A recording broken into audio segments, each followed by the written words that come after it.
জাতীয় মসজিদ বাইতুল মুকাররমের মোহতারাম খতিব, মারকাজুদ দাওয়া এর মোহতারাম আমিন হযরতুল আল্লাম মুফতি আব্দুল মালিক দামাত বারাকাতুহুম,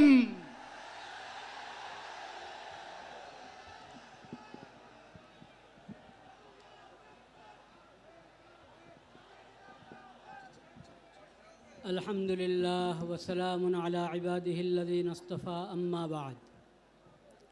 ভাইরা আমার, আজকে একটা গুরুত্বপূর্ণ ইমানি বিষয়, সবচেয়ে গুরুত্বপূর্ণ ইমানি বিষয় নিয়ে আমরা এখানে একত্র হয়েছি। বিষয়টা সবার কাছে স্পষ্ট, কিন্তু কিছু লোক অস্পষ্টতা সৃষ্টি করার চেষ্টা করে। ওই বিষয়ে আমি এক দুটো কথা বলতে চাচ্ছি। আরে ভাই, অনেকে ধোঁকা দেয়, বা হতে পারে সে নিজেও ধোঁকার মধ্যে আছে। সেটা হলো এটাকে মযহাবের ইখতিলাফ মনে করে। হানাফি, শাফি, হাম্বলি মযহাব, দেখেন সব মযহাব আহলুস সুন্নাত ওয়াল জামাতের অধীনে। আহলুস সুন্নাত ওয়াল জামাতেরই এক একটি মযহাব। কাদিয়ানি আহলুস সুন্নাত ওয়াল জামাত হবে দূরের কথা, ওরা তো ইসলামের গণ্ডির থেকে বাইরে। কাজে এটা মযহাবের ইখতিলাফ নয়। 2 নম্বর, কেউ কেউ এটাকে ফিরকার ইখতিলাফ বানাতে চায়। খবরদার, ফিরকা আহলুস সুন্নাত ওয়াল জামাতের মতো হেদায়েতের উপরে তো নাই। ওরা গোমরা। যত ফিরকা, বেদাতি ফিরকা, গোমরা ফিরকা, ওরা গোমরা। কিন্তু তারপরও কোনো না কোনোভাবে কোনো রকম ইসলামের গণ্ডির মধ্যে আছে। কিন্তু কাদিয়ানিরা ইসলামের গণ্ডি থেকে বাইরে। কাজে কাদিয়ানিরা কোনো ফেরকাও না। এরা 72 ফেরকার কোনো ফেরকা না। এরা পুরা ইসলামের পুরা গণ্ডি থেকে বাইরে। তাহলে এটা মযহাবেরও ইখতিলাফ না, ফেরকারও ইখতিলাফ না। তাহলে কি? এটা হলো ইসলাম আর নন ইসলাম। উম্মতে মুসলিমার থেকে বাহিরে ভিন্ন একটা মতবাদ হলো কাদিয়ানি মতবাদ। এটা স্পষ্ট থাকতে হবে সবার কাছে, প্রশাসনের সবার কাছে, সাংবাদিকদের সবার কাছে স্পষ্ট থাকতে হবে। আরও একটা ধোঁকা, প্রতারণার শিকার হয় বা স্বীকার করতে চায় অনেকে, যে এই দেশে তো কত মুসলিম আছে, কাদিয়ানিরা থাকবে, সমস্যা কি? কাদিয়ানিরা থাকবে, ইসলামের পরিচয় নয়, মুসলিম পরিচয় নয়, অমুসলিম পরিচয় থাকবে।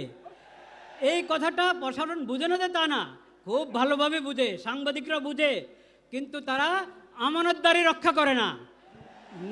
নিজেরা মনে হয় ধোকার মধ্যে থেকেও ভান দেখায়, বুঝে না। আসলে সবে বুঝে।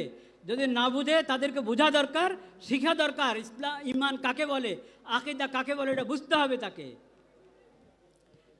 শেষ কথা যেটা বলতে চাই, আমাদের করণীয় আছে।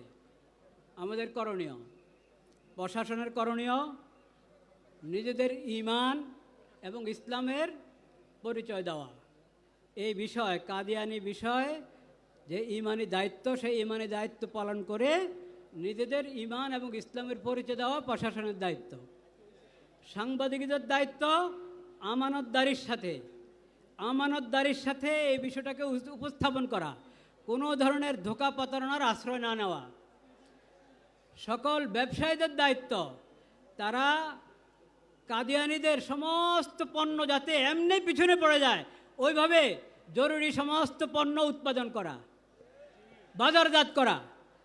কাদিয়ানিদের সমস্ত আরএফএল এবং প্রাণ, অনেক বিভিন্ন নামে কাদিয়ানিদের অনেক পণ্য আছে, এগুলো সব বয়কট করা, পরিত্যাগ করা জরুরি, ফরজ।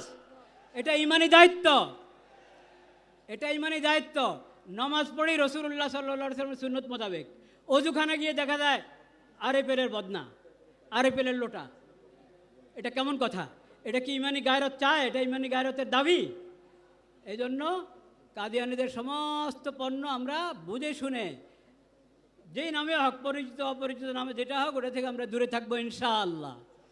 এবং সমস্ত ইমাম, খতিব, আলেম, ওয়াইজ সবাই এই বিষয়ের উপরে যে আমরা আলোচনা করে থাকি, ওটা বসিরতের সাথে করব, পড়াশোনা করে করব, যাতে ওয়ালা তাকফু মা লাইসা লাকা বিহি ইলম, এই আয়াতের উপরে যথাযথ আমল হয়। আল্লাহ তাআলা আমাদের সবাইকে তৌফিক নসিব করেন। ওয়া আখিরু দাওয়ানা আলহামদুলিল্লাহি রাব্বিল আলামিন।